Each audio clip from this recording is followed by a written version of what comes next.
пришли сегодня на мой семинар. Давайте, наверное, начнем с того, что поговорим о том, что для вас, как для преподавателей, с одной стороны, и как для людей, которые имеют свой собственный опыт изучения иностранных языков, что для вас всегда было важным в занятиях. Ну, давайте начнем, наверное, с роли преподавателя. Да? Вот когда вы приходите в аудиторию, когда вы ведете занятия, когда вы разговариваете с учениками, что вообще для вас самое важное? Обратная связь. Обратная связь. Ну, я не знаю, будем писать это, запомним? Давайте не будем пока писать. Не будем. Визуально вы все. Так, обратная связь. Что еще? Что еще нам важно? Мотивация студентов. Ага, хорошо. Что еще? Все, больше ничего не важно? Светлая проветриваемая аудитория. О, замечательно. Работающая техника, я бы добавила еще. Это тоже очень важно. Так, хорошо. А если мы обратимся к опыту изучения иностранных языков, то что для нас важно? Вот как студенты, все, наверное, учили. Итальянский, там, английский, кто что учил. Что было важно? Приходили на занятия, такие вот все. Что было важно? Что хотели от преподавателя? В хорошем настроении. Например. Хорошо. Так, еще что-нибудь? Важно что-нибудь нам? Нет, ну конечно. Например?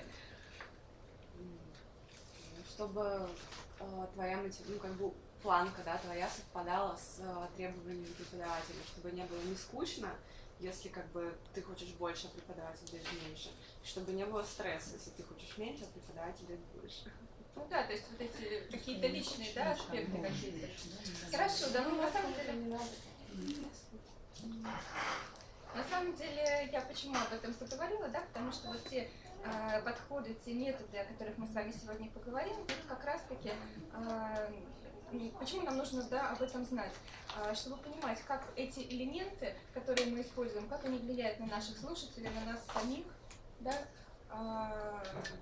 и что нам важно, что на самом деле находится в центре нашего внимания во время занятия. Да? Ученик — это наша собственная фигура, наше желание экспериментировать, да? Когда мы что-то вот нашли такое крутое и хотим это принести в аудиторию и скорее все это протестировать. Вот, хорошо. Ладно, ну, раз у нас не работает проектор, буду изображать лица. И первое, о чем мы поговорим, это подход, который всем знаком, наверное, да, по опыту обучения в школе, в университетах. Это грамматико-приводной подход, грамматико-приводной метод. Что мы вообще про него знаем? Что здесь важно? Важно то, что исторически этот метод, он себя вполне оправдывал. Почему? Потому что он не ставил перед собой никаких коммуникативных задач. Да? То есть, когда он возник, люди путешествовали мало. Соответственно, потребности в коммуникации такой особой у них не было.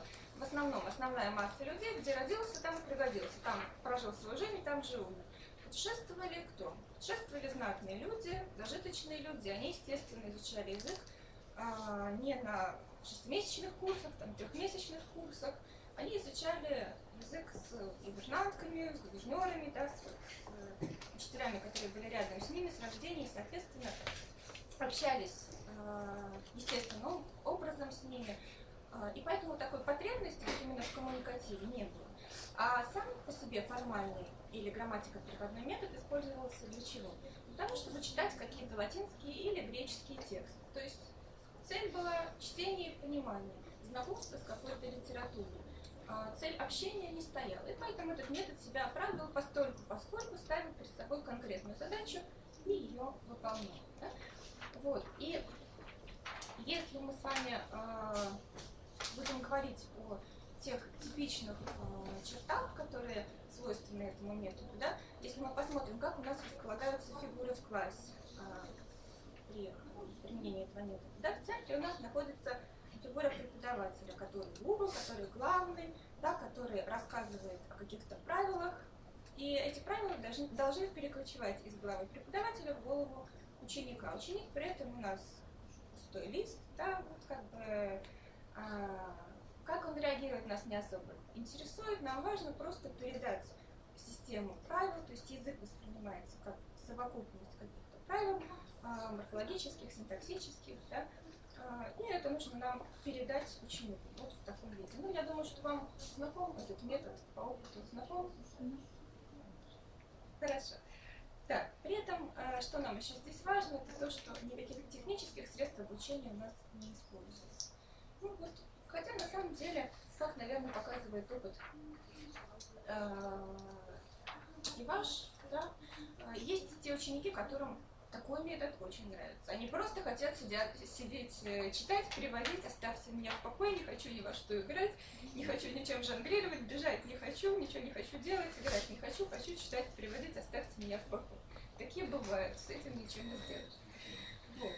Да. Встречаются такие, вижу, народ кивает. Народ кивает. Вот, хорошо.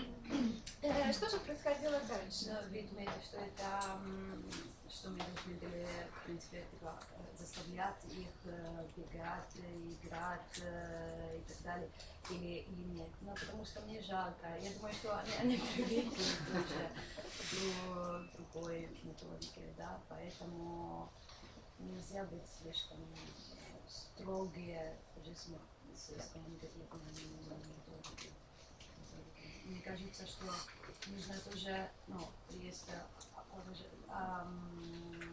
уважать другие привычки. Да, я согласна, собственно, вот это, так сказать, то, к чему я собирала весь этот материал, да, что мы должны в первую очередь те стили обучения, которые комфортны ученикам, да, как бы нам не хотелось там экспериментировать и творчески подходить, тем не менее, вот бывают, да, такие ученики, которым нужно что-то очень традиционное, которые бегут в игру, да, где вот применяют какие-то такие вещи, и приходится объяснять, что да, преподаватель там не спал всю ночь, он готовил эту игру, он готовил там, не знаю, карточки, еще что-то. Да, ученик говорит, я пришла, вот я взрослая тетя, я выложила свои вещи, я не хочу шевелиться, не хочу, у меня тут телефон, у меня тут кто, оставьте меня в покое. Дайте мне просто вот какое-нибудь упражнение, я его буду делать. И все. Так что, да, действительно так. Так, хорошо. Ну, давайте с вами немножечко двинемся дальше, да, и посмотрим, что же происходило, какие происходили общественные процессы и как это отразилось на методике. В конце 19 века, в начале 20-го у нас происходит большое движение людей, это миграция в Америку, в частности. И поэтому грамматико-переводной метод уже не может выполнять своих функций, да, то есть функции общения. И дальше возникает такая фигура, как фигура Максимилиана Дельфиниуса Берлица. Ну, может быть, кто-нибудь что-нибудь увидит, я покажу его. Или я могу, в принципе, пустить, наверное, эту картинку. Потому что такой очень милый дядя Сусаня. Вот. Это был немецкий преподаватель, он эмигрировал в Америку. Существует очень много версий по поводу того, как именно Берлиц пришел к своему методу. Ну, я расскажу вам ту историю, которая кажется мне наиболее симпатичной. Идея была в чем? Берлиц ехал в Америку, там открыл свою школу. Школа была изначально основана на грамматико-переводном методе. Ну, поскольку Берлиц работал очень много, он преподавал немецкий, преподавал французский, в какой-то момент он понял, что ему нужен помощник. И разместил объявление в местную газету, получил много писем. Одно письмо ему очень понравилось. Письмо было от француза по имени Николя Жюли. Он пригласил француза на собеседование, остался очень сильно разочарован, потому что молодой человек говорил только по-французски, по-английски он не говорил. Что было делать? Ну, в общем, на самом деле помог случай, потому что Берлиц заболел от переработки, ему пришлось взять француза себе в помощники. Вот, Берлиц вручил ему указку, сказал, как-нибудь разбирайся, спасибо, и ушел болеть. Когда он вернулся, через 5-6 недель он оказался поражен результатом, который он увидел, потому что он ожидал худшего, он ожидал, что ученики никакого прогресса он не ожидал увидеть, а увидел он совершенно невероятный прогресс и понял, что, видимо, методику надо перестраивать. Вот. И вот этот метод, который Берлиц потом сформулировал, он называется прямой метод. О чем здесь шла речь? Речь шла о том, что никакого перевода на родной язык студентов не делалось. Преподаватель – это носитель языка.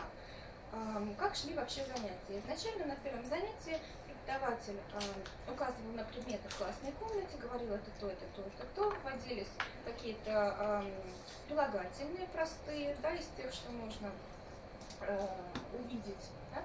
И глагол быть, и дальше вообще само обучение шло в виде разговора. Там это стол, да, это стол, этот стол зеленый, нет, это стол красный.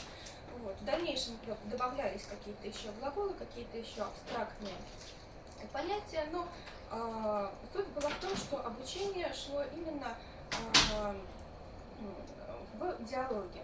И при этом обучение было индуктивным, то есть мы не давали изначально ученику никакое правило. Да, вы можете, кстати, найти там в распечаточках про индуктивные и дедуктивные методы преподавания. Дедуктивный метод – это когда мы даем ученику готовое правило, и потом ему дается какое-то упражнение.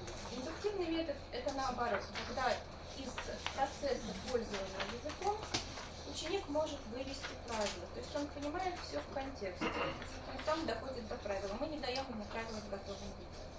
Вот. И если грамматика переводной метод, да, вот по своей логической структуре был именно дедуктивным, то метод Берлица был индуктивным. То есть грамматика шла у нас в контексте, понималась в контексте учеником и в готовом виде не давалась. При этом, что еще тут важно, у нас появляется некоторая, начинает играть некоторую роль и культурная составляющая, но культурная составляющая усваивается именно из диалога с носителем. Вот. Технические методы обучения у нас не используются исторически. Вообще, на самом деле, метод Берлица популярен и сейчас, его школы сейчас открыто существуют, функционируют, издаются книжки вот с такой вот маркировочкой Берлиц, может быть, вы их видели. На самом деле, по отзывам преподавателей, которые работали в этой системе, в этих школах, они говорят, что работать там тяжело по одной простой причине. Это очень жесткая система, очень жесткая программа, и преподаватель ограничен в своих творческих порывах. То есть он не может переносить свои материалы. Поэтому дана программа, этой программе он должен следовать. Вот и все, как бы. Никаких своих творческих порывов, никаких песенок, игрушек и так далее. Это очень то, что мы очень любим.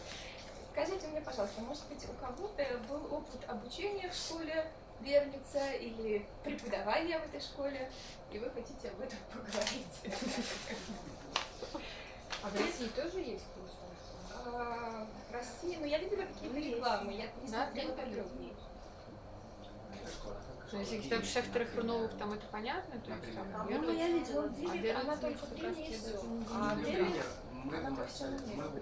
использовали учебник, не знаю, если называется «Волары». И там никакая грамматика, только надо говорить на итальянском. У нас была эта программа 2 года. Мы бесились просто 2 года, потому что учебник пустой. И не знаю, это там, по-моему, да. Но результат был, что из 10 человек 2 были суперсильные, а 8 ушли в группу. Да. Но те 2 вообще. Но на один первое аудирование, значит, люди никогда не слышали итальянскую речь. И был человек, который говорил 5 минут с какой-то теткой, купил машину. Да, машина, если... И просто я видел 10 человек в шоке. Естественно, конечно. Чтобы понимать, la macchina è bianca. Ага. Вот это да.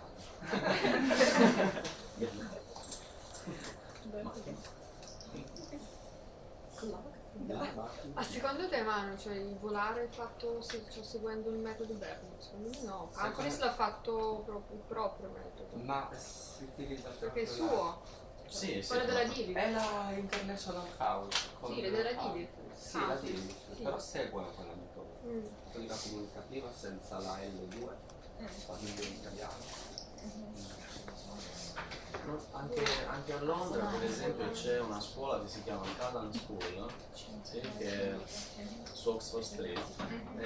Loro hanno una metodica molto interessante, perché praticamente immaginate che sono tutti gli stranieri che vogliono lavorare a Londra. E quando gli studenti arrivano ci sono dei libri dove loro ti insegnano lavorano moltissimo sulla pronuncia, che in inglese è fondamentale, puoi anche sapere tutto ma poi non ti capiscono quando parli, e tu studi delle frasi fatte.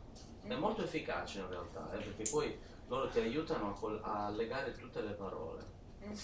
No? Per esempio anche io un po' in alcuni momenti che riguardano la grammatica italiana, per esempio quando facciamo gli aggettivi possessivi, no? I miei amici, e gli studenti si inghiozzano di fronte a i miei, non hanno mai visto così tante vocali. I suoni di Allora io ho trovato il suono in russo, i miei vedù, i miei amici, e loro tutti lo pronunciano perfettamente.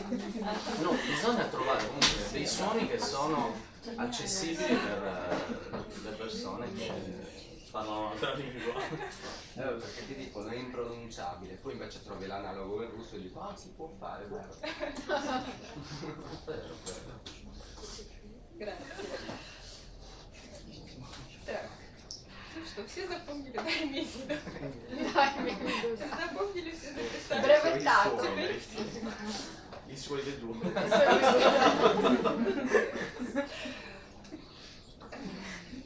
Хорошо, так, про беженцев мы поговорили, давайте посмотрим, что же у нас происходило дальше.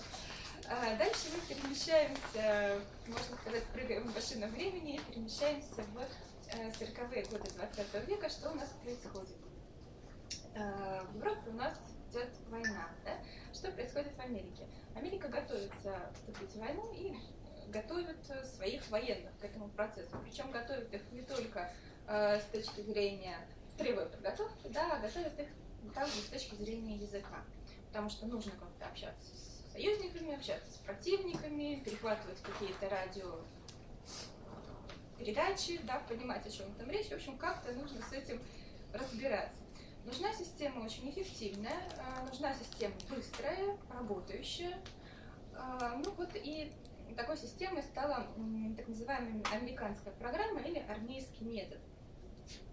Что тут еще важно понимать? Важно понимать, что это была первая методическая концепция, в основе которой лежала психологическая теория и лингвистическая теория. То есть все остальные, то, что было у нас до этого, оно возникало более-менее спонтанно. Да, здесь у нас была строгая научная база, которая вот пыталась сделать этот метод наиболее рабочим. Нужно тут понимать, да, что это была не просто такая система для военных, которые, в общем, этим не занимаются. Это была престижная программа, на нее было сложно попасть. Там был вступительный экзамен на IQ, то есть просто так вот туда не брали. И опять же, эта система была этот метод был очень интенсивным. То есть он предполагал занятия по много часов в день, 6 дней в неделю, то есть как бы там был такой глобальный подход. Как же были организованы сами занятия? Они тоже были организованы очень любопытным образом. Был преподаватель носитель языка, но он не имел никакого преподавательского образования. То есть это было неважно, он мог его иметь, мог не иметь. Главное, что он предоставлял ученикам образец языка. Образец языка, который они должны были понимать, имитировать, повторять какие-то структуры. И таким образом доводить их до автоматизма, и таким образом считалось, что в определенных ситуациях, в нужных ситуациях, они смогут эти структуры воспроизвести. И был еще второй преподаватель, опять же, его присутствие было не обязательным, он мог быть, его могло не быть. Это был лингвист-американец, который помогал студентам разобраться с этими структурами языка, то есть мог вносить какие-то комментарии. И что здесь еще важно понимать, да? Важно еще здесь то, что в этом методе впервые появляются у нас технические средства обучения. Да? Появляются какие-то лингофонные записи, появляются какие-то видеозаписи, и, соответственно, вместе с этим входит тоже какой-то культурный контекст, да, который тоже приобретает некоторое значение. И хотелось бы мне остановиться немножечко поподробнее именно на тех психологических и лингвистических теориях, которые лежат в основе метода. Почему? Потому что после войны вот этот армейский метод, он был переработан, поскольку считалось, что он давал хорошие результаты.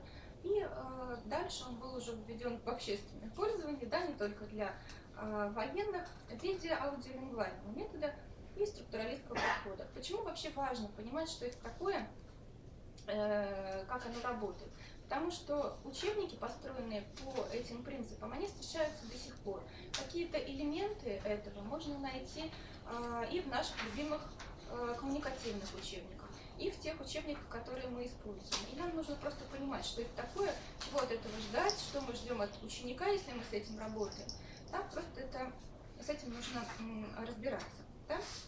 Так вот, в основе аудиолингвального метода лежит психологическая концепция бихевиоризма, то, что по-итальянски называется компортаментизмо, да, от компортамента поведения. Ну вот по-русски принято использовать термин бихевиоризм от английского слова behavior. К сожалению, не могу вам показать слайд, чтобы это все было более наглядно. И здесь мы исходим из того, что сам по себе бихевиоризм исходит из той концепции, из утверждения Дарвина о том, что поведение – это адаптация к окружающей среде. И предметом психологии, педагогической психологии в данном случае, является поведение, а не сознание. Почему? Потому что человек сам по себе, его сознание, его психология, его внутренний мир воспринимается как нечто, что не может быть изучено научным методом, да, эмпирически не может быть исследовано. Мы не можем это измерить. Мы не можем измерить сознание, мы не можем измерить какие-то внутренние реакции. А что мы можем измерить? Мы можем измерить поведение. Ну и давайте тогда все это вынесем за скобки и будем иметь дело исключительно с поведением. И применительно вот к бихевиоризму мы имеем дело с такими понятиями, как стимул, реакция и закрепление.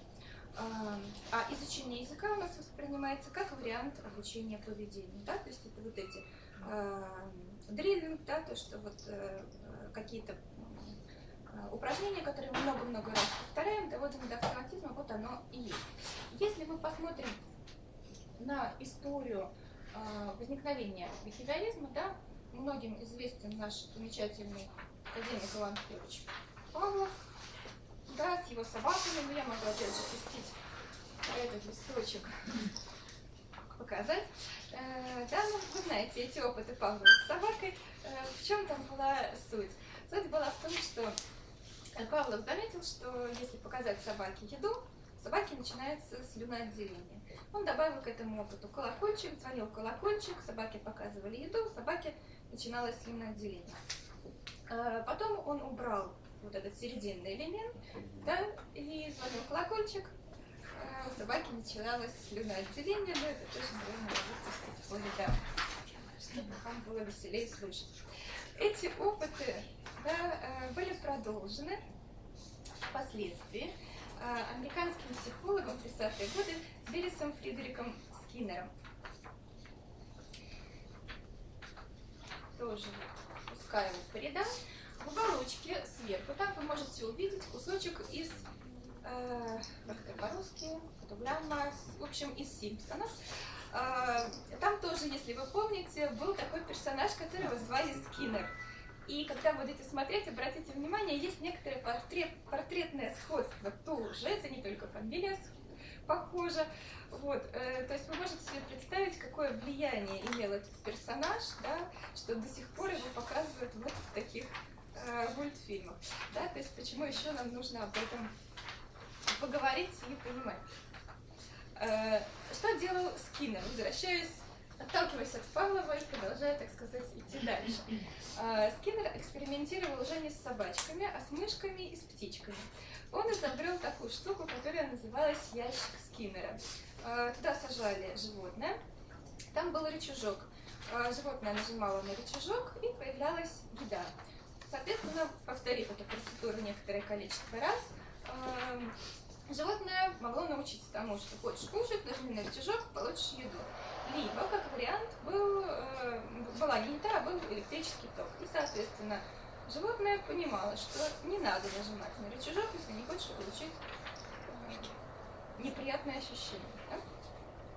Вот. И если мы посмотрим на опыт Скиннера, да, в виде схемы, что у нас есть стимул, да, у нас есть какая-то реакция.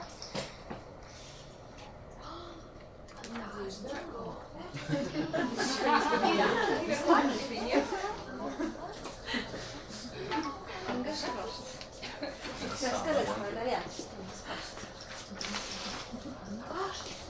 Флешечку? Пожалуйста.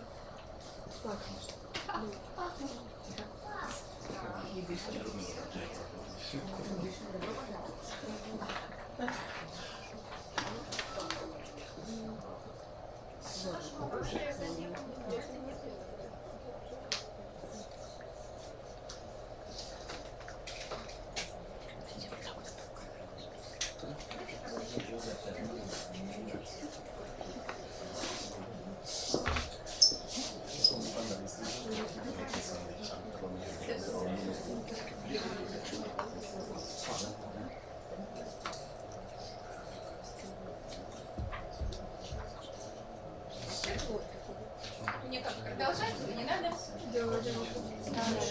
Продолжать, да? Лучше продолжить, да? Мы пока что что-нибудь придумаем. Хорошо. Вот. Короче говоря, когда мы говорим об опытах Скиннера, то возвращаясь к ним, мы говорим о том, что у нас есть некоторые стимулы, да, на которые отвечает животное. У нас есть реакция животного и результат, который закрепляется, то есть либо положительно закрепляется, если животное получает результат, либо закрепляется отрицательно, если получает результат. И то же самое, в общем, педагогические теории, да, которые основаны вот на бихевиоризме, аудиолингвальный метод в частности, да, будет приравнивать, грубо говоря, обучение людей к обучению животных, да, то есть вот учитель улыбнулся, сказал, ты молодец, молодец, молодец, да, вот поставил пятерочку, ученик запомнил, что так делать надо, учитель поставил двойку, ученик понял, что так делать не надо, да, и если мы с вами сравним опыты Павлова с опытами Скиннера, да, то на что здесь нужно обратить внимание, что в опытах Павлова роль животного была полностью пассивна, да, то есть собака просто реагировала на какой-то внешний раздражитель, в то время как в опытах Скиннера роль животного была намного более активна, то есть животное само методом проб и ошибок выясняло какую-то систему. Да, и подводя выводы к этой психологической концепции бихевиоризма, мы можем сказать, что обучение при этом воспринимается, да, ну вот почти здесь, да, вот здесь, да, ага, отлично, спасибо. Да, обучение у нас воспринимается как изменение поведения. Изменение поведения при этом, языкового поведения в данном случае нас интересует, да, это приспособление к окружающей среде. И ответ должен быть закреплен большим количеством стимулов. Очень важно здесь отношение к ошибке, да, вот применительно к аудиолингвальному методу. Ошибка — это плохо, ее нужно избегать. Да? Вот. И поэтому речь здесь идет о закреплении, негативном закреплении ошибки. И подобно тому, как бихевиоризм рассматривает человека в его внешнем проявлении, да, то есть в поведении его, точно так же структурализм, да, рассматривает язык тоже в его внешнем проявлении, то есть в виде синтаксических структур. Вы помните, что я, когда говорила вам про американскую программу, я сказала, что это был первый метод, основанный на психологической и лингвистической теории. Вот в основе этого метода, в дальнейшем аудиолингвального, лежит как раз-таки работа Леонарда Блумфилда, которую вы видите здесь на слайде. Да? Это американский лингвист, который как раз-таки был сторонником структурализма, да, и он как раз-таки разработал американскую программу, а в дальнейшем основу аудиолингвального метода.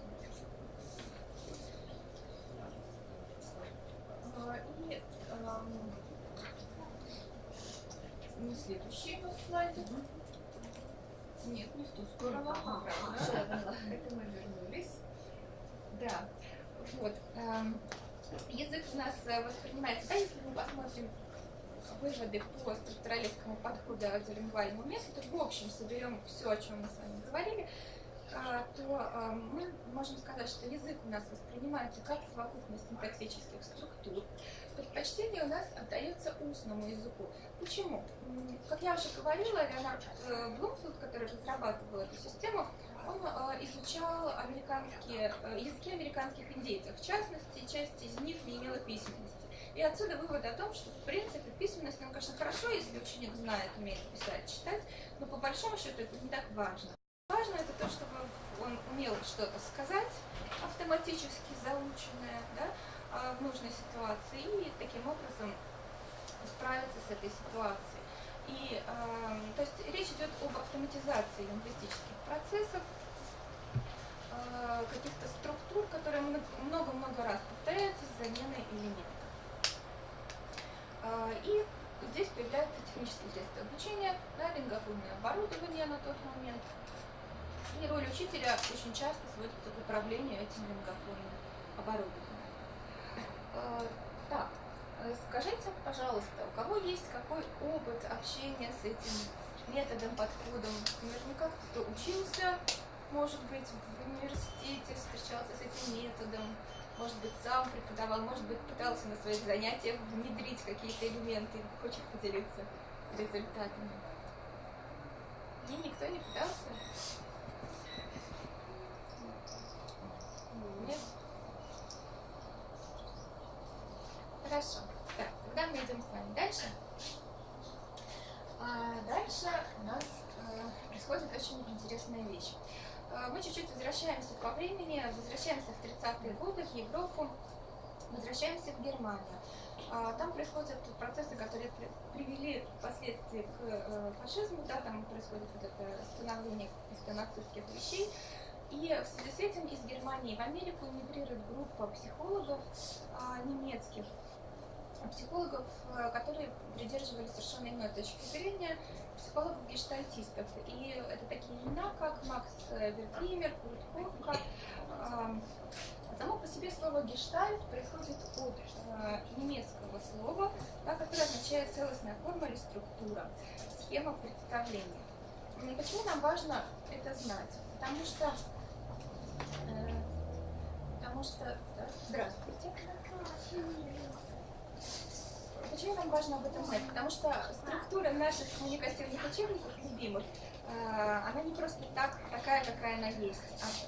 Наши учебники построены по принципам, разработанным гештальт-психологами. То есть та структура частей, которую вы можете наблюдать, она соответствует теории, разработанной этими людьми. Что здесь самое интересное? Гештальт имеет дело совершенно не с реальностью, в отличие от бихевиористов, которые говорили о поведении. Гештальт имеет дело с сознанием человека. Говорят, это теория о том, что реальность значения не имеет. Имеет значение то, что происходит в сознании человека, потому что мы интерпретируем реальность в соответствии с нашими врожденными нашим врожденным ментальным устройством. То есть мы воспринимаем так, как позволяет нам наш мозг. И здесь мы можем с вами посмотреть на гештальт-фигуры. Может быть, там их не сдвинуть? Нет, вот, спасибо. Ну вот скажите, пожалуйста, самый любопытный, наверное, это известный рисунок. Второй, если посмотрим, кто что видит. Кто что видит? Там два рисунка. Видишь, что два рисунка? Да, то есть нас не интересует, что тут в реальности, что хотел сказать.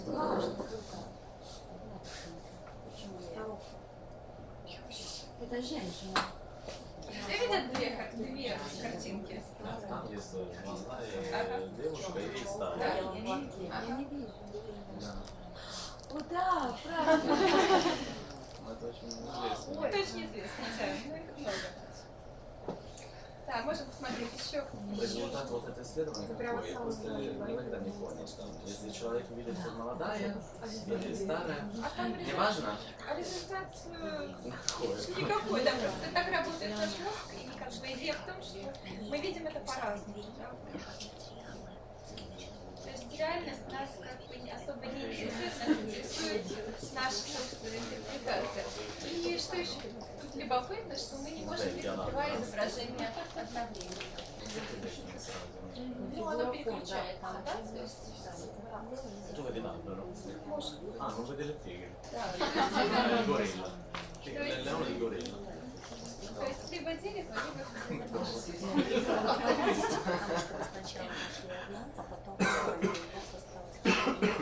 Интересно, да, через есть? Да, то есть... Его фигура сразу как фокус.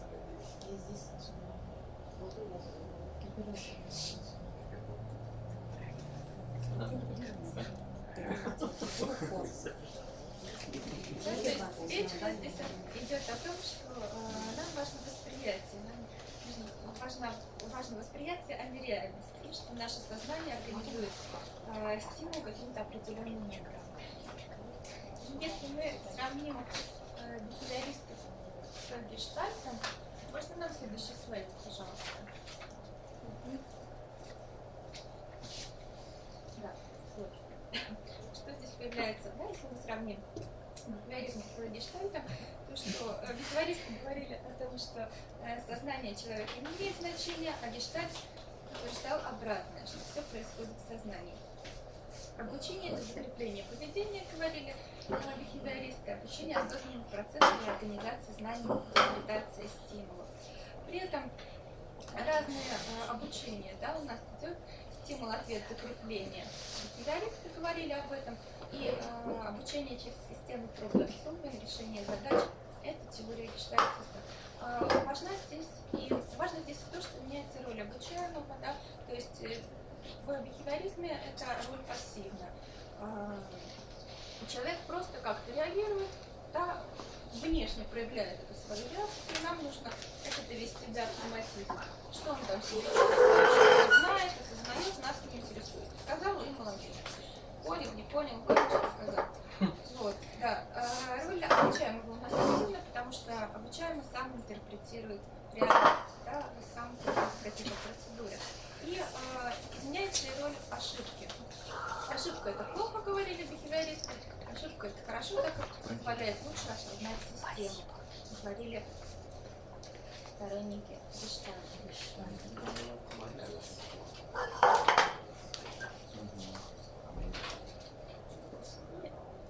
Дальше, дальше мы поговорим с вами об этой тоже известной фигуре. По-итальянски его зовут Ноам Чомски, по-русски почему-то его назвали Хомским, принято его так называть, ну давайте тогда придерживаться этой традиции.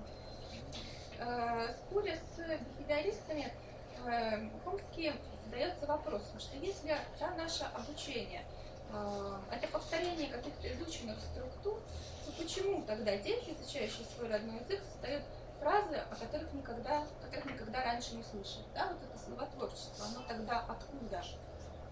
И нет, говорит Хомский, на самом деле мы изучаем язык по-другому, мы изучаем язык с помощью такой штуки, устройства, которое называется LAD, Language Acquisition Device, механизм усвоения языка, который есть врожденный у каждого в голове.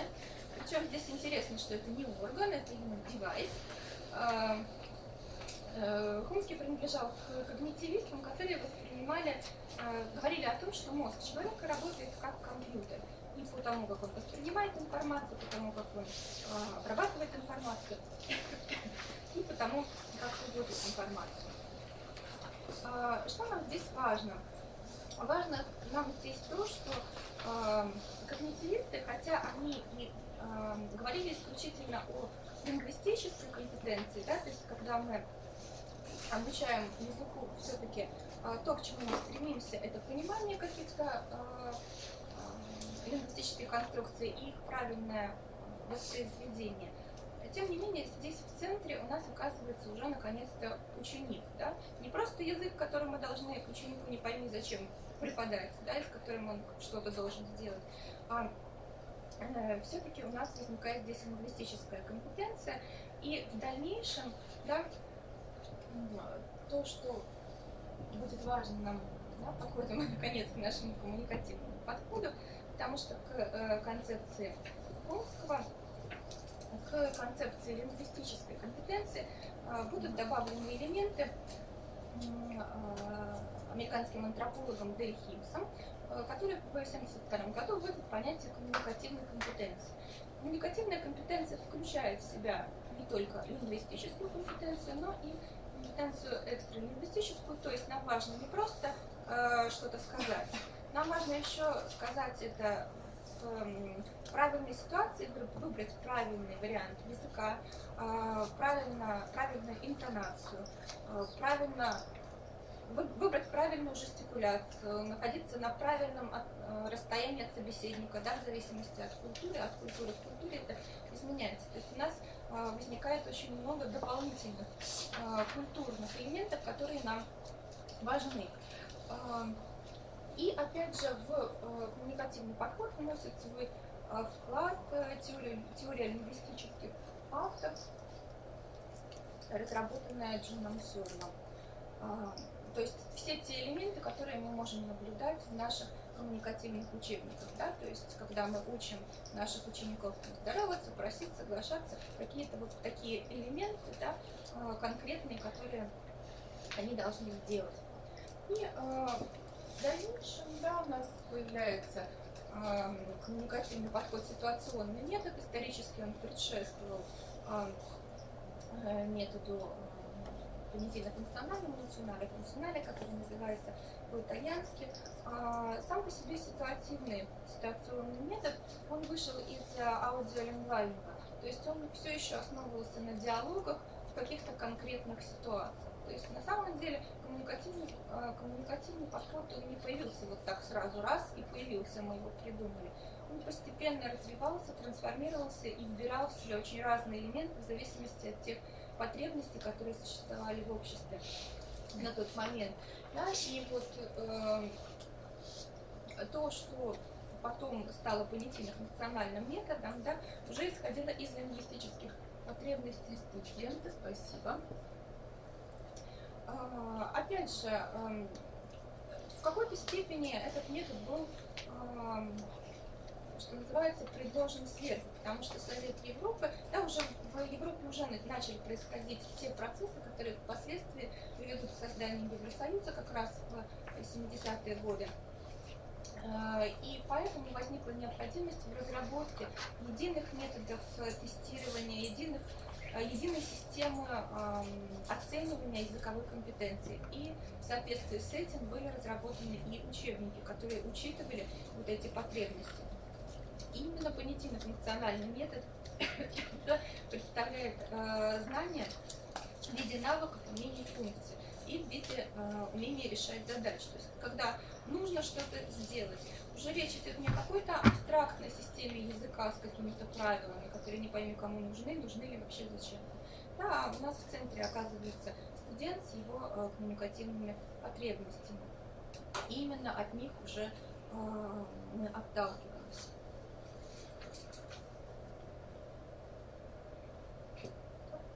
Подводя такой промежуточный итог коммуникативному подходу, да, собирая воедино то, что я сказала, что здесь важно? Важно, что появляется понятие коммуникативной компетенции, то есть добавляются множество элементов к лингвистической компетенции. Нам важен культурный контекст и умение студента адекватно себя вести в какой-то ситуации, выбирать адекватные речевые элементы. Да?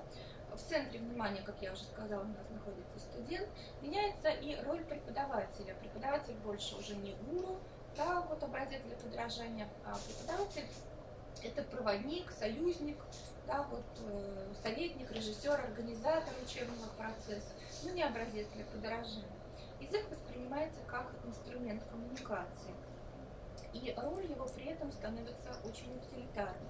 Отсюда, кстати, вот, ну, тут есть плюсы свои, есть минусы, да, то есть нам важна коммуникация, но при этом очень часто речь может быть довольно небрежной, потому что меняется само отношение к ошибке.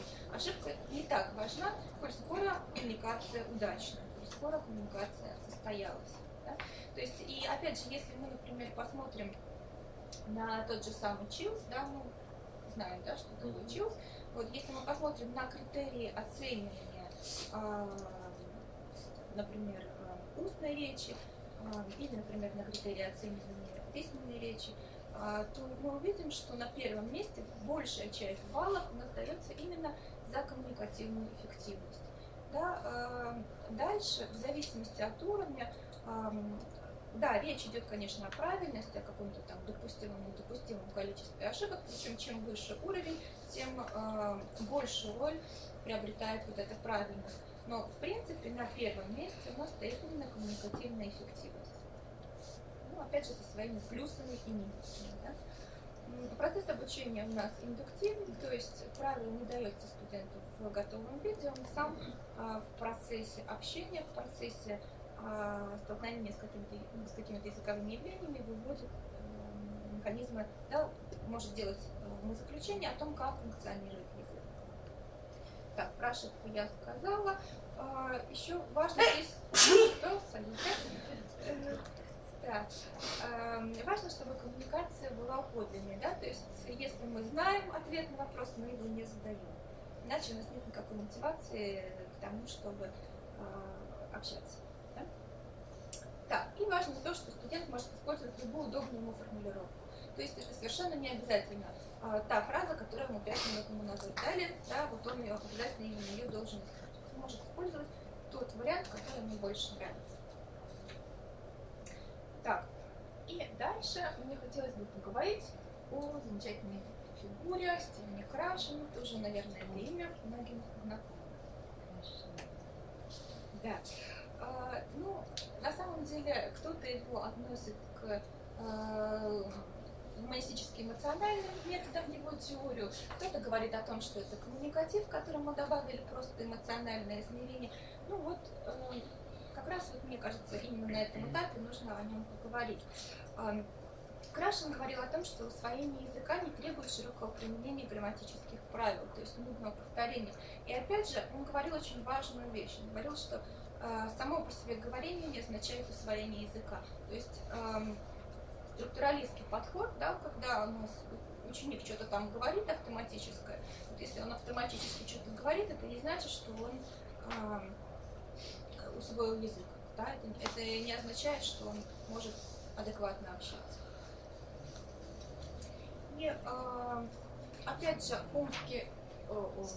Крашен, да, отталкивался в какой-то степени от теории Хомского. Если Хомский говорил о language acquisition device, да, который у нас в голове механизм усвоения языка, то Крашен добавил к этому second language acquisition device, то есть что мы изучаем иностранный язык точно так же, как изучаем язык родной.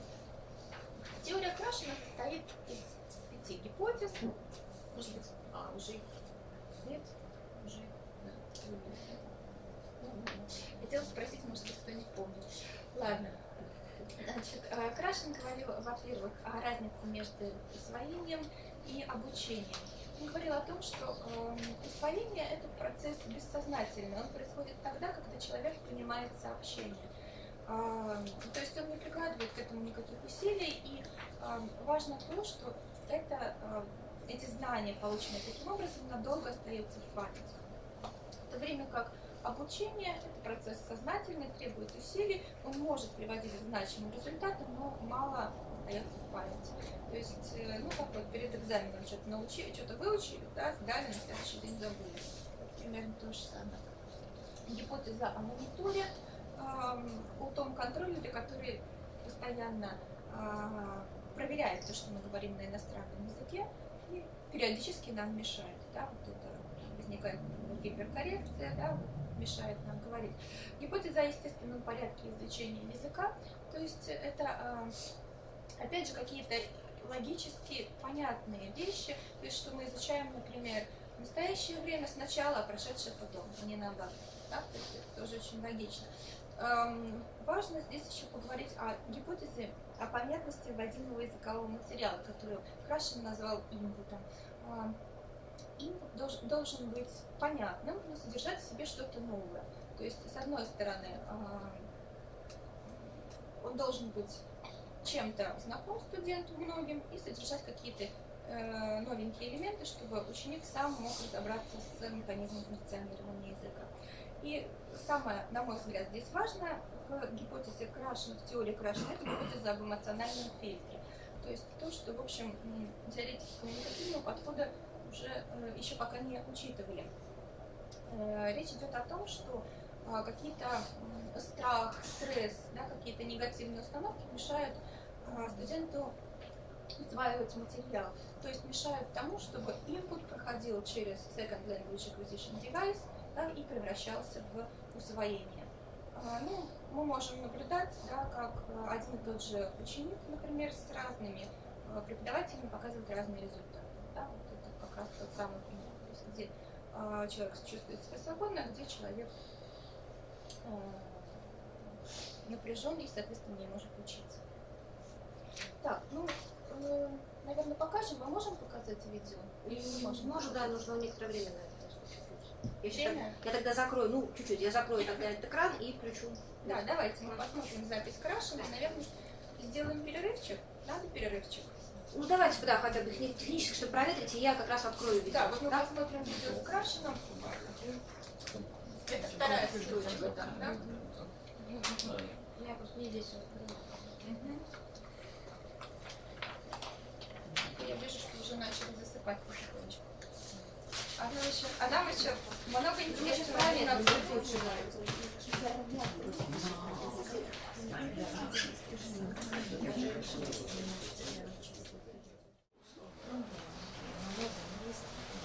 to begin my presentation this afternoon by talking about what I think is the most important issue in language education, the most important question, and that is, how do we acquire language?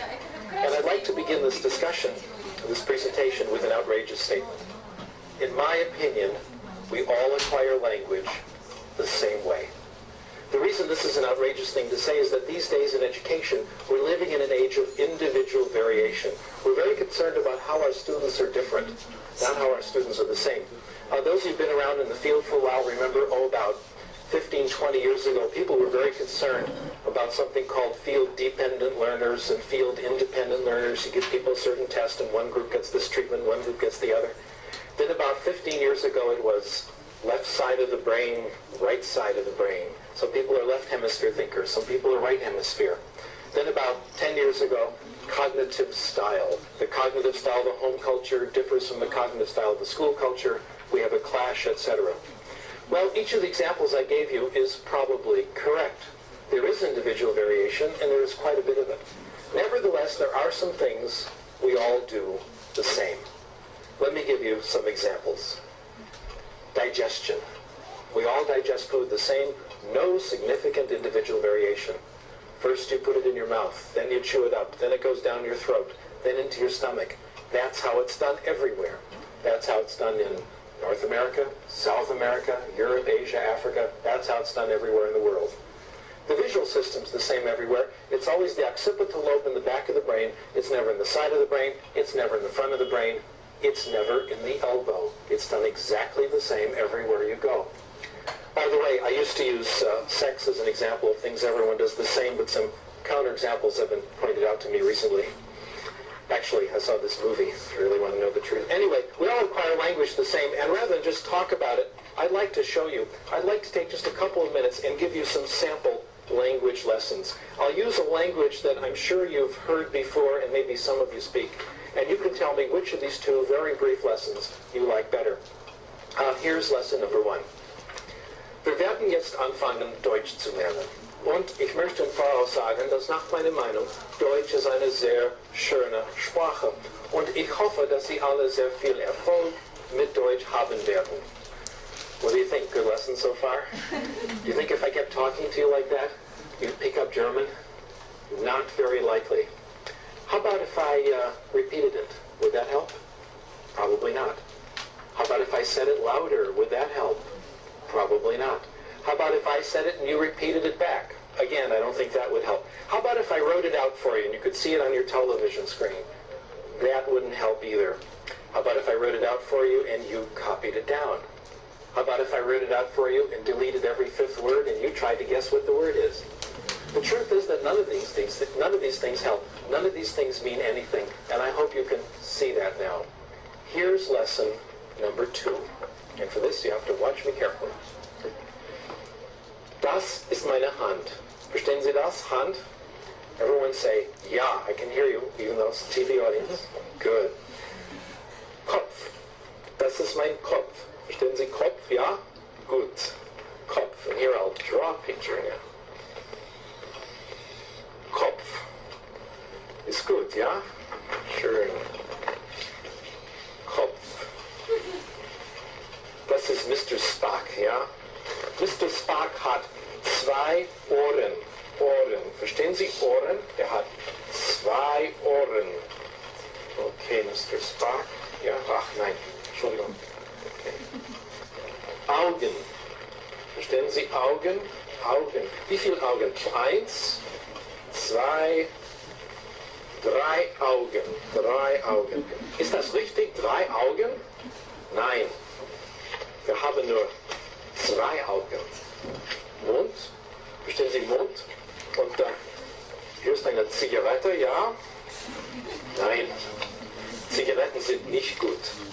If you understood lesson number 2, not every word, but more or less, I did everything necessary to teach you German, and now I'm going to share with you the most important thing I have learned about language. Probably the best kept secret in the profession. We acquire language in one way, and only one way, when we understand messages. We call this comprehensible input. We acquire language when we understand what people tell us, not how they say it, but what they say, or when we understand what we read. Comprehensible input, in my opinion, has been the last resort of the language teaching profession. We've tried everything else. We've tried grammar teaching, drills and exercises, computers, etc. But the only thing that seems to count is getting messages you understand, comprehensible input. Now, one of the reasons lesson number 2 was better than lesson number 1 is we have Mr. Spock to help us out. So anything that helps make input comprehensible, pictures, knowledge of the world, realia, etc., helps language acquisition. If comprehensible input is true, what we call the input hypothesis is true, other things follow from it. And a very important corollary of the input hypothesis is this, and this may come as a bit of a surprise to some of you. Certainly came as a surprise to me. Talking is not practicing. Talking is not practicing. What does this mean? It means if you want to improve your Spanish, it will not help you to speak Spanish out loud in the car as you drive to work in the morning. It will not help you to go to the bathroom, close the door, and speak Spanish to the mirror. I used to think those things help. Now I think they don't. On the other hand, if we were a German class and we could hang together for a couple of weeks, say an hour a day of German, and I could keep the input light and lively, as in the second example, you'd start to acquire German. It would come on its own. And eventually, you'd start to talk. Your speaking ability would emerge gradually. Now, we have a lot of evidence that this is true, and the evidence is in the professional literature, in books and journal papers, etc. And if you're an insomniac, you're welcome to look at all that. But rather than go through that, I'd like instead to tell you a story that illustrates the same point.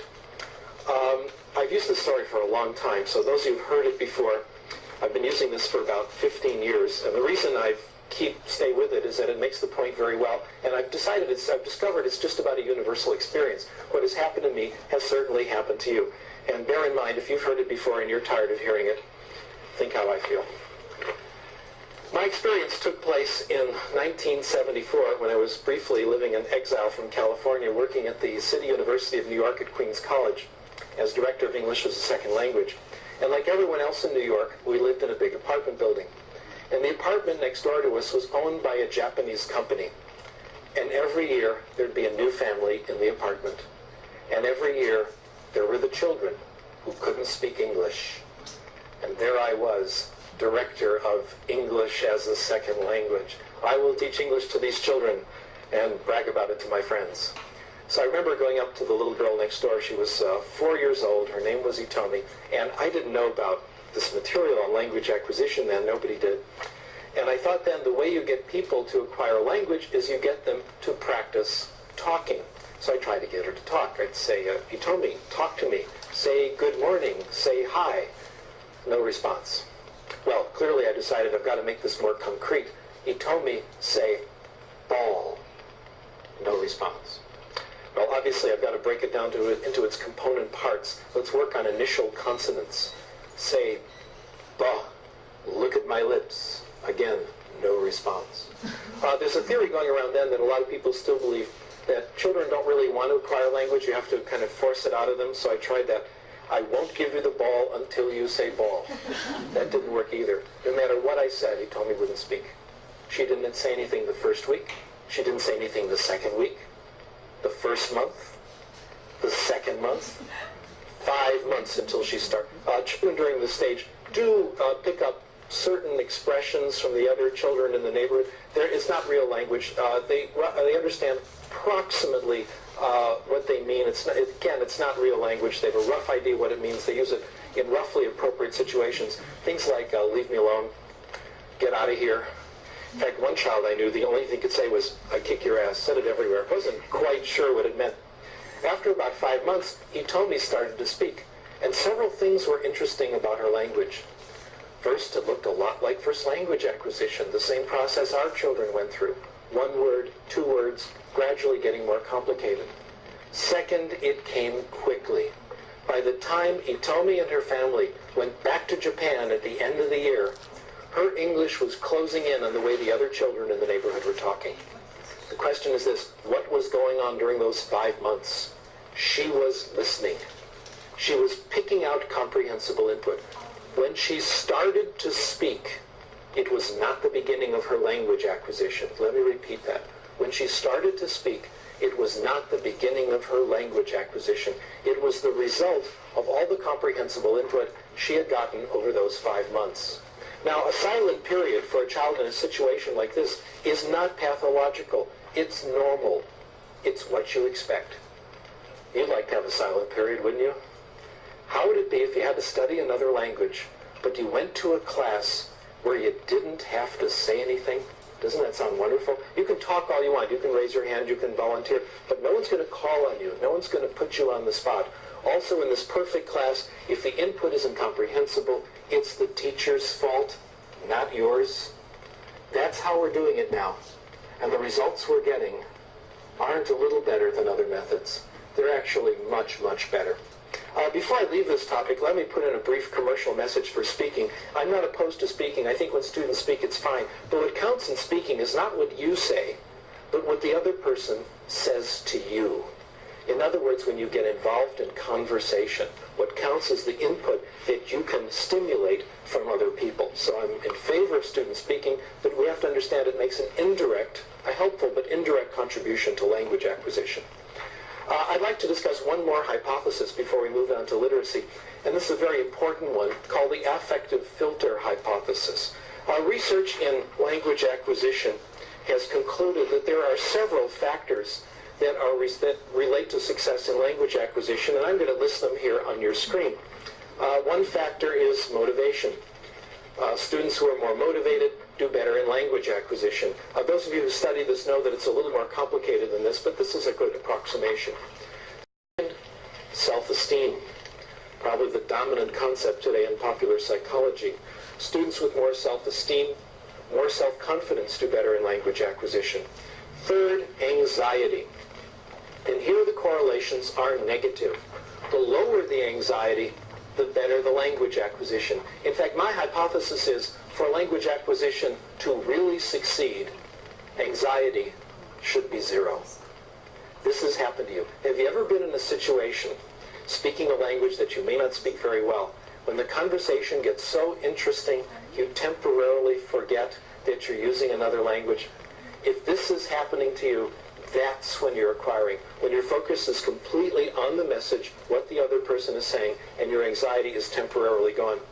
By the way, as an important footnote to this, I guess today we say sidebar, as a sidebar to all this, I'm not sure that zero anxiety is right for everything. I'm sure it's good for a lot of things, but I'm not quite sure how far to push this. Speaking to you as a college teacher, speaking to you as a parent, I'm not all that free and easy. I think there are certain things in school children absolutely must learn. I think my students at the University of Southern California should suffer. We have hard classes, tough requirements, you don't do the work, you're out. I finally learned what they tried to teach us in educational psychology. The amount of drive or anxiety necessary to accomplish a task depends on the task. Sometimes we call facilitative anxiety is okay. I don't believe in torture, but sometimes a little anxiety is okay. Language acquisition, though, is different. For language acquisition to succeed, anxiety has to be directed somewhere else, not at the language. Frank Smith puts it this way: for the child to develop literacy, the child has to assume that she's going to be successful. The way we integrate this into the theory is like this. If a student isn't motivated, if self-esteem is low, if anxiety is high, if the student is on the defensive, if the student thinks the language class is a place where his weaknesses will be revealed, he may understand the input, but it won't penetrate. It won't reach those parts of the brain that do language acquisition. A block keeps it out. We call this block the affective filter. Here's how it works. Somewhere in the brain, Chomsky tells us, is a language acquisition device. Our job is to get input into the device. So that's input here. Low motivation, low self-esteem, high anxiety, the block goes up, the filter goes up, and the input cannot get in.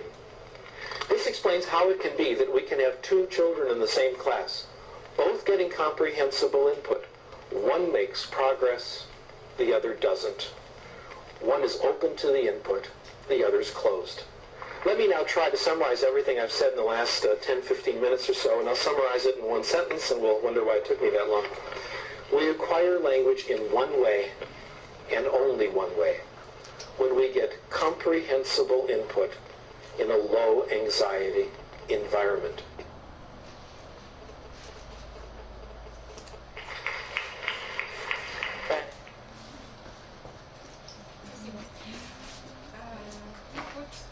Он сам сказал про себя, да, сначала я его представила, потом, может быть, вы можете теперь поживее себе вообразить. А это есть на YouTube? Да, это есть на YouTube, но я это брала отсюда, потому что она идет с итальянскими субтитрами. Отсюда в смысле Там у вас в литературе, да, есть ссылочка, да, на сайте AILI, там есть раздел для преподавателей, и там все есть.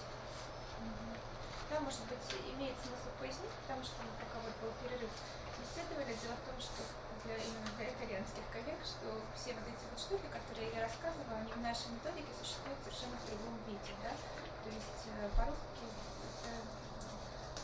у нас немножечко другая история, немножко другая теория, поэтому я, собственно, решила это сделать по-русски, не по-итальянски. Потому что по-итальянски это все есть, и есть, в общем, сделанное с большими ресурсами, и вы все это можете найти. Да? Как бы у вас есть ссылки, ну и если поищите, все эти книги есть, но они есть по-итальянски. По-русски, к сожалению, ну, может быть, я не знаю, может быть, к счастью, у нас совершенно другая история. Да? Поэтому я хотела рассказать все по-русски.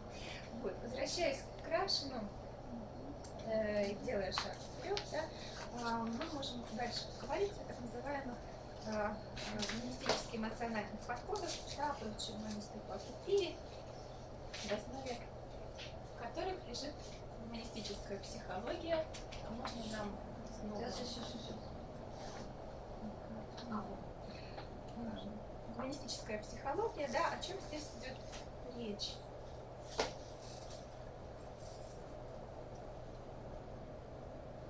Да, спасибо. Это такие фамилии, как Абрахам Маслоу, Карл Роджерс, Виктор Франкл, может быть, кто-то читал его знаменитую книжку. Здесь немножечко другие акценты у нас, да, то есть у нас методика, дидактика еще больше поворачивается лицом к ученику, студенту, да, ставит его не только его потребности, вот именно коммуникативные, функциональные, да, потому что коммуникативный подход сам по себе он очень функциональный, именно на функциональность ориентирован, а гуманистические эмоциональные подходы немножечко по-другому рассматривают человека, то есть и в связи с этим у нас меняются и цели обучения, то есть цель у нас уже даже не столько овладение каким-то языком вот для того, чтобы справиться в какой-то коммуникативной ситуации, а это уже лично значимое обучение, это какой-то процесс самосовершенствования, и поэтому нам уже не так становятся важны и, может быть, и темпы, и формы. Важно, чтобы ученику было комфортно, и чтобы он понимал, что это приводит к его какому-то личностному росту. И говоря о гуманистических эмоциональных подходах, я хотела бы рассказать о таком методе, который называется субъектопедия. Можно слайдик. Да.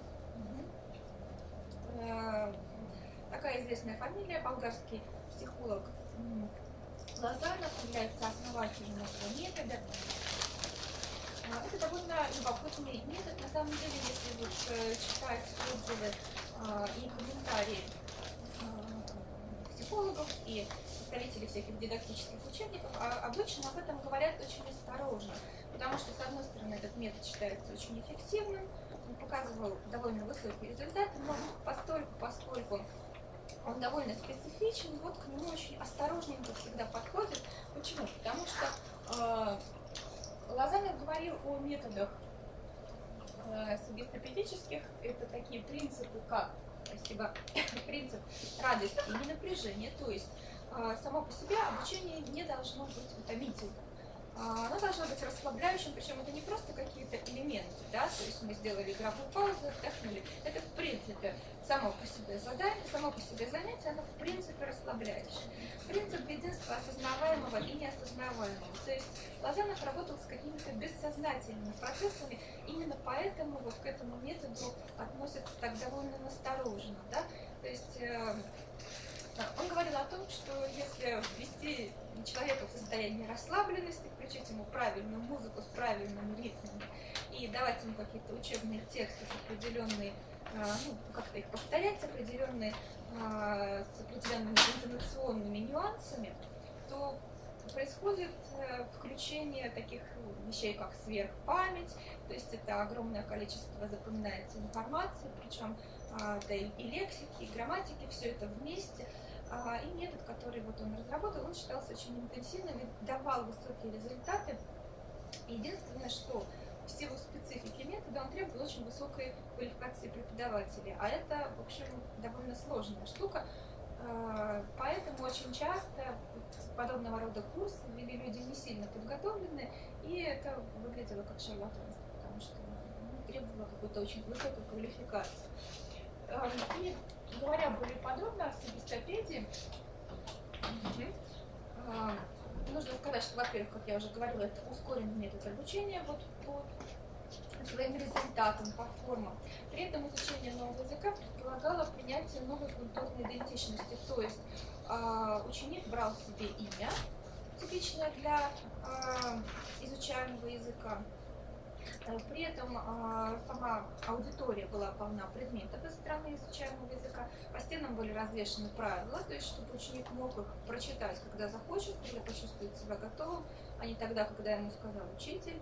Да? Что еще любопытно, да?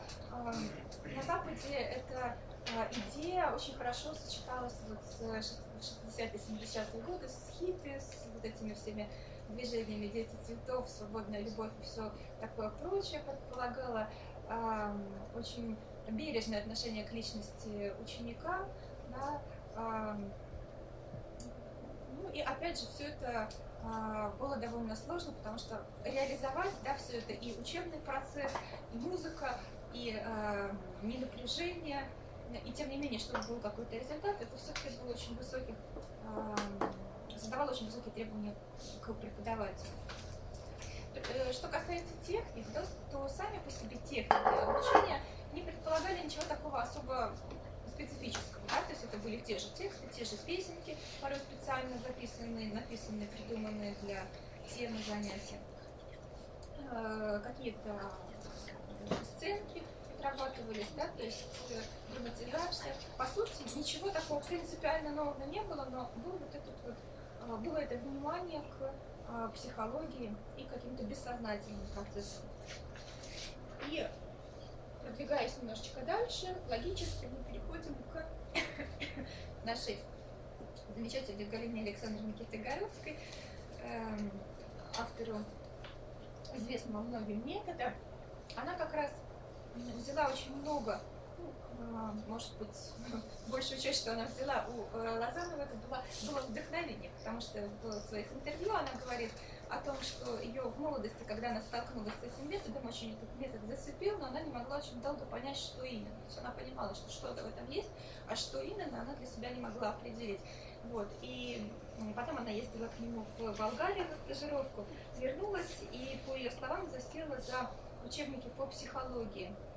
И изучив вот это вот все, собрав все это воедино, она уже дала свой метод, который что-то взял из Лозанова, но по большому счету это вот наш отечественный российский коммуникатив в чистом виде, да, ну, вот опять же с какими-то элементами, которые она взяла из Лозанова. И если мы чуть-чуть заглянем поподробнее в этот метод, то самым главным для него является принцип личностного общения.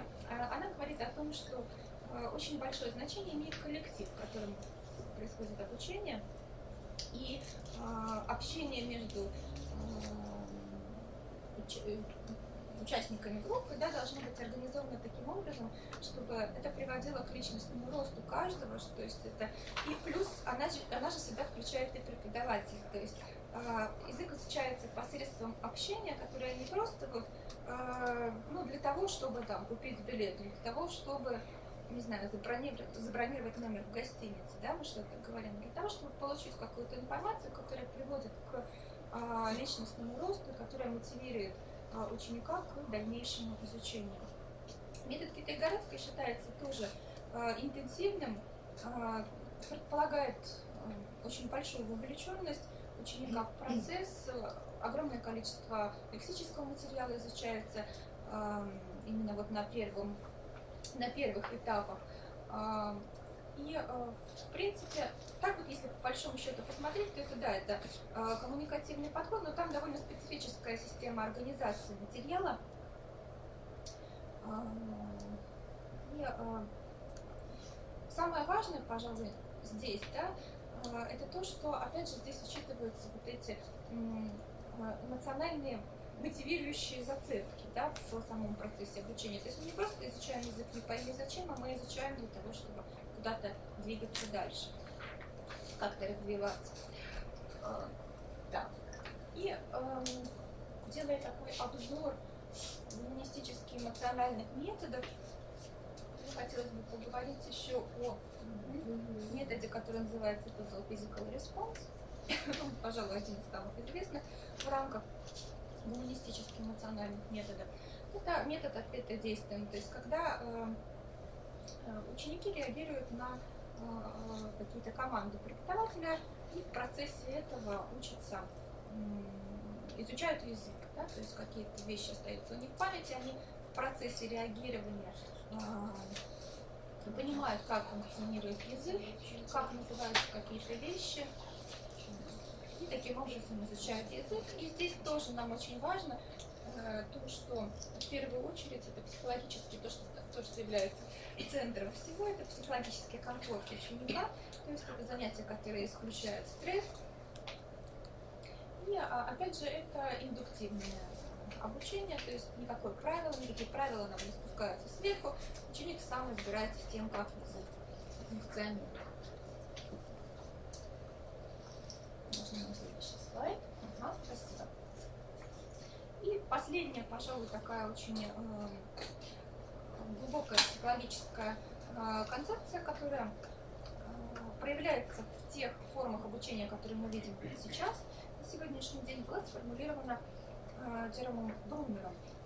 Надо сказать, что если вы посмотрите на даты жизни вообще его, да, можете увидеть, впечатляющее. Вообще, если вы обращали внимание на всех тех персонажей, о которых мы с вами сегодня говорили, они все прожили очень долгую жизнь, то есть 85 лет это как вот минимум. Да, то есть то, что мы с вами сейчас делаем, это на самом деле очень полезно для здоровья. Обещает долгую счастливую жизнь. Вот. А Брунер, как видите, прожил 101 год, и перед его глазами, в общем, сменились прошли все эти исторические события, всякие психологические концепции. И, в общем, он все это попытался собрать воедино и придумал теорию конструктивизма. Кстати, уже где-то ему было под 90 лет, когда он все это придумал. То есть, в общем, все это внушает большую надежду. Вот. Да, он говорил о том, что на самом деле это была мысль нашего советского психолога Выгодского, с которым он был знаком, о том, что в социальном контексте обучение усиливается. То есть то, кстати, о чем говорила и Китай-Городская, о чем я тоже упоминала. Вот. И двигаясь дальше, да, вот он сказал, что знание — это создание смысла. То есть, если мы сравним, например, а можно нам еще следующий слайд сразу же, а потом мы вернемся. Если мы сравним концепцию, да, бихевиоризма о том, что знание — это результат социального опыта, гештальтистов, да, которые говорили о том, что знание — это результат присущих субъекту схем восприятия реальности, то конструктивисты говорят о том, что вот, в чем недостаток гештальта, да, в том, что он представляет собой очень фиксированную схему. То есть у человека вот так работает мозг, и все. Вот он воспринимает реальность только таким образом, по-другому уже никак не может быть. А Брунер говорит о том, что на самом деле нет, что все эти вещи, они меняются, что они более гибкие. То есть как только для человека становится важным какой-то элемент реальности, да, сразу же меняется его восприятие, и он уже по-другому эту реальность интерпретирует. То есть знание — это результат динамических отношений между сознанием и реальностью. И вот если можно нам вернуть предыдущий слайд. То есть знание — это креативная интерпретация. Не существует какого-то знания, которое вот стабильно, да, вот это истина, которую мы передали ученику, и вот он счастливо ее взял и пошел домой. Да? То есть существует то знание, которое ученик может взять для себя, то, что ему важно на сегодняшний момент. И Брунер сравнивал, приводил такую метафору, которую упоминал Сартр, о том, что сознание — это как маяк, который освещает какой-то участок темноты. Да? То есть сознание, как вот этот маяк, высвечивает то, что нам важно в данный момент. То, что нам не важно, остается в темноте. Да? То есть оно нам не важно, мы не обращаем на это внимания, это для нас не существует. И отсюда следует вывод о том, что нет знаний правильных и неправильных. Да? То есть и не существует оптимальных каких-то стилей, ритмов обучения. Все это очень индивидуально, зависит от того, что важно человеку на данном конкретном этапе. И эти знания, они рождаются, опять же, из общения, из какого-то социального сотрудничества очень часто. И в качестве примера можно привести тот факт, что если мы, например, ищем какую-то информацию, да, в интернете мы вводим запрос в поисковик, у нас вываливаются какие-то ссылки, мы, например, идем в Википедию, начинаем читать статью. Читаем ее, опять же, видим там какие-то ссылки, сноски. Мы можем их игнорировать, если нам это не интересно. Или мы можем пройти по этим ссылкам, узнать то, что нам нужно. То есть мы сами сконструировали свое знание, мы выбрали то, что нам нужно. Мы не использовали какие-то готовые шаблоны, мы взяли то, что нам нужно актуально на данном этапе. Так, и в рамках этого еще последнее совсем, пожалуй, что хотела бы я вам рассказать, это так называемый кооперативный подход. Да, может быть, он многим знаком. Речь идет не просто о работе в группе. Да? То есть очень часто работа в группе бывает демотивирующей. Почему? Потому что мы даем одно и то же задание людям, 3-4, не знаю, 2. Да? И при этом один что-то делает, а другие спят, разговаривают. И, в общем, это не нравится ни тем, кто спят, разговаривает, ни тем, ни тому, кто это все делает. В общем, это все очень грустно получается. Кооперативный подход отличается тем, что каждый человек в группе получает свое особое задание, которое именно он может сделать. И нас интересует общий результат. Общий результат не существует без вклада каждого из учеников. Да? Вот, поэтому каждый человек чувствует свою важность, и это его мотивирует. Ну вот, опять же, что здесь важно? Важно здесь не соревновательность, то есть члены группы между собой не соревнуются, они работают на общий единый результат и используются сильные качества каждого человека. Это, опять же, очень хорошо работает на мотивацию, ну и, опять же, вот является, если так посмотреть на это издалека, да, вот таким воплощением конструктивизма. Ну, пожалуй, вот теоретически это все, что я хотела рассказать сегодня вам. Подводя итог, да, я хотела бы еще сказать, что важно, да, вот не просто использовать какие-то, да, что методика это не просто какие-то вот технические книжки, да, какие-то приемы, которые мы просто автоматически приносим на занятия, мы понимаем вообще, что это такое, какая роль отводится ученику и преподавателю вот во всей этой системе, да? То есть на самом деле методика, все эти подходы, это в первую очередь то, как мы видим человека, ученика, да, в этом процессе, от чего мы отталкиваемся. То есть может быть какое-то более глубокое понимание тех процессов, которые происходят на занятии, отношений между учениками и преподавателем, и какое-то понимание того, чего мы ждем на самом деле от учеников и чего мы можем ждать. Вот. Так что вся эта вот презентация, она не претендует, так сказать, на то, чтобы рассказать вам сразу же все, а скорее я хотела просто заинтересовать, да, и как-то подтолкнуть к размышлениям на эту тему.